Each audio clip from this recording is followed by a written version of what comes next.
and welcome to tonight's episode of The Bottom Line on Air. My name is Claire Sullivan, and I will be your host.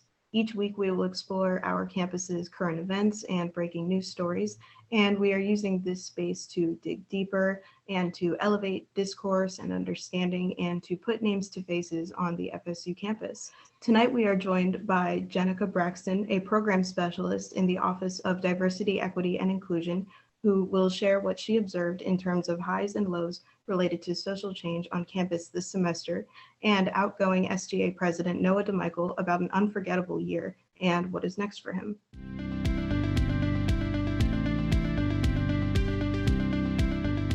Our first guest is Jenica Braxton, who is finishing her first year as a program specialist in the Office of Diversity, Equity, and Inclusion. We've asked her to share some of the successes and challenges that she and her office have experienced over the last several months. Thank you so much for joining us, Jenica. Hi, thank you for having me. This year has been unprecedented in many ways, thanks to the pandemic, but assuredly 2020 and the months since then will also go down as a time of great social and political change as we begin to close the book on this school year. What was one of the success stories that you witnessed related to diversity, equity, and inclusion on campus? Well, I definitely saw on campus, as well as throughout the nation, the world, a heightened awareness of an issue and a situation that only a certain population was really aware of. So bringing more people into awareness of what's going on, how people who look differently than you, who experience life differently than you, how they really experience that. And there were so many people who really embraced this. This was a new awareness for them, and they really embraced it. Our students came together to help each other across difference, and so many allyships and partnerships were seen in programming and just outreach and things like that. So the coming together was a real win, I think, on our campus for our student population.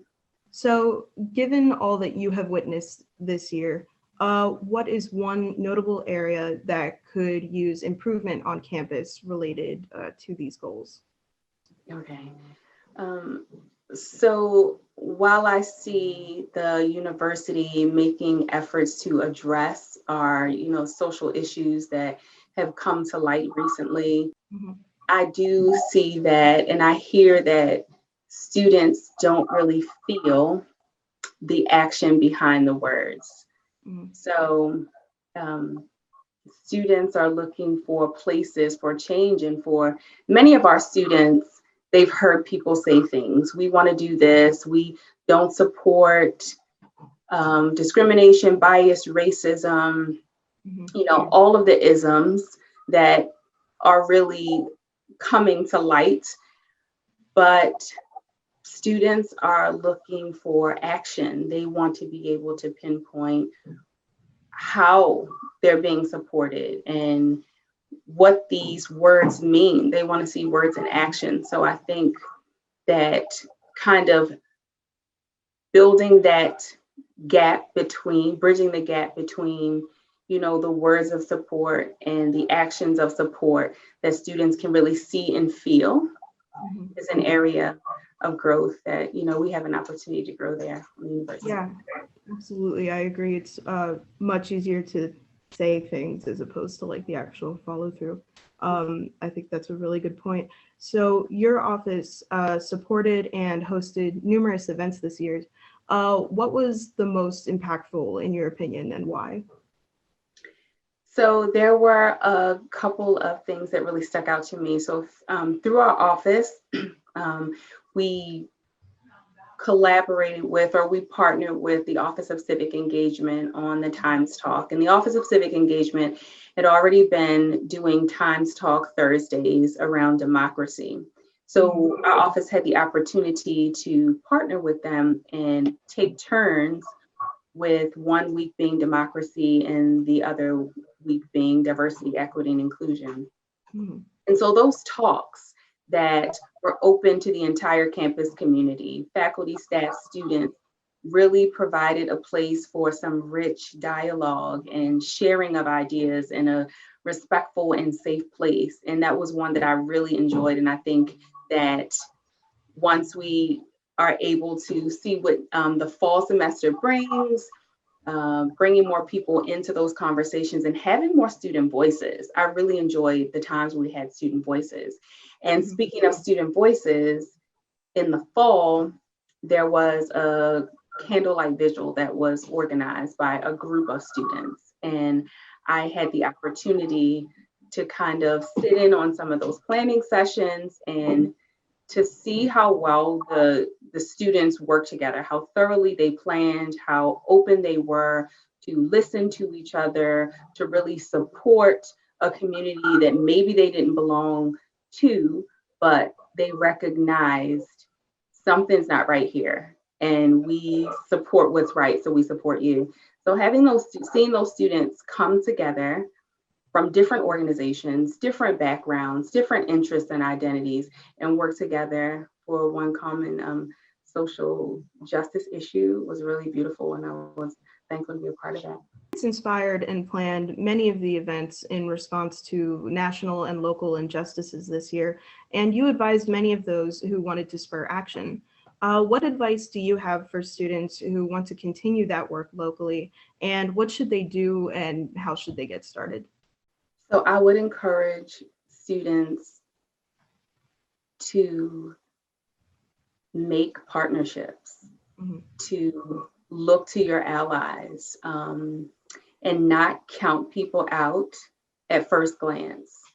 The way forward is together, and that's going to mean consulting people on different levels, having good relationship with administration, with other organizations that you don't usually partner with, finding those people in the community that support you and really want to work and to help, but maybe starting with yourself, but not ending with yourself, really making connections with people in different places.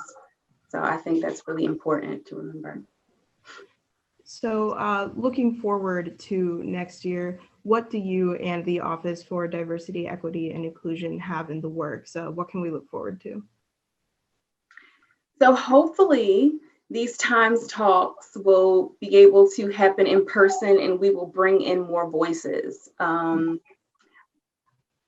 I hope to have more conversation like that where voices can be heard, where we can really have a connection between the university and administration and students, where people can understand different perspectives. So, there were some conversations last year that unfortunately did not happen this year or last spring because of COVID and our isolation, but having those conversations where people can, I think that's really the place where you begin to see change, make change, when you get to see other people's perspectives and really understand what's underneath people's emotions. You understand their whys, and you understand what kind of restrictions people have and why they come with certain perspectives. So I'm looking forward to conversation and collaboration. Yeah, so I'm hoping for that. That's fantastic. My last question for you, Jenica. Thank you so much for joining us this evening. There is so much work to do in shaping and improving our culture, especially on campus, and we are lucky to have people like you leading the way. Have a wonderful summer. Thank you so much, and we will see you so much.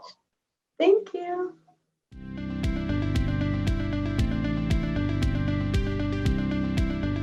Our final guest of the semester is outgoing Student Government Association President Noah DeMichele, a political science and international relations student. He has been a recognizable leader on campus for each of his 4 years. Noah, thank you for joining us. Thank you for having me, Claire. So there's a lot to cover. It has clearly been an insane year in a lot of ways, mostly thanks to the pandemic, but we have made it through. Of all things that have happened this year, what was a highlight for you? Looking at a highlight, I think if you look back to the very beginning of my term in the summer, it was a very challenging time. We had obviously dealing with the pandemic with campus officials to try to make the upcoming year as normal as it possibly could be. I was doing an internship at the time, and then we had a lot of challenges from outside student groups. A lot of students wanted to see changes within SGA, and it required a lot of work this summer to work on that. And it really wasn't, it was very challenging, it was very stressful, but I think what came from it, the changes that we ended up making to SGA ended up happening for the better. We dealt with a lot of different challenges that we then had to respond to right then and there in the summer, very soon into our term at SGA. And we told students that we hear your concerns, here's what we're going to do about it. And then in the upcoming semester, we actually then did do those things. So we addressed them. And I think the follow-up from hearing the concerns, telling them what we're going to do, and then doing that really was a highlight for me.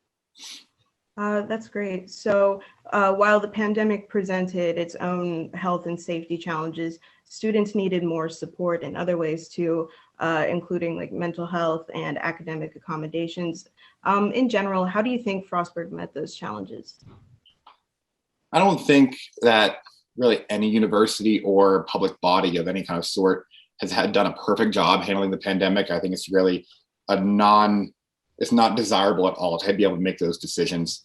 I think FSU and the people that work there did their best they could to meet those challenges. I think Dean Crow, for example, did an excellent job, especially this past semester, in working to enhance caps and stuff like that for students, make them more visible.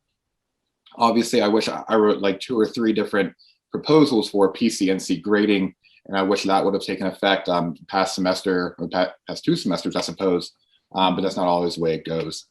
I think for the most part, the faculty and staff at Frostburg State University have transitioned well with us, even though all the time the decision that helps the students wasn't made. I think for the most part, it was a pretty good job. It's not, the set of decisions that had to be made during this pandemic are not easy. Of course, in the background of the pandemic was a year of unprecedented social movement and advocacy for change after the murder of George Floyd at the hands of a police officer. Students on our campus organized numerous protests and marches, bringing the struggle of the Black Lives Matter movement to our own campus. What do you think is the future for social movements on campus? I don't think you're going to see them go down. We have a lot of great student leaders on Frostburg State's campus that are involved and want to see change.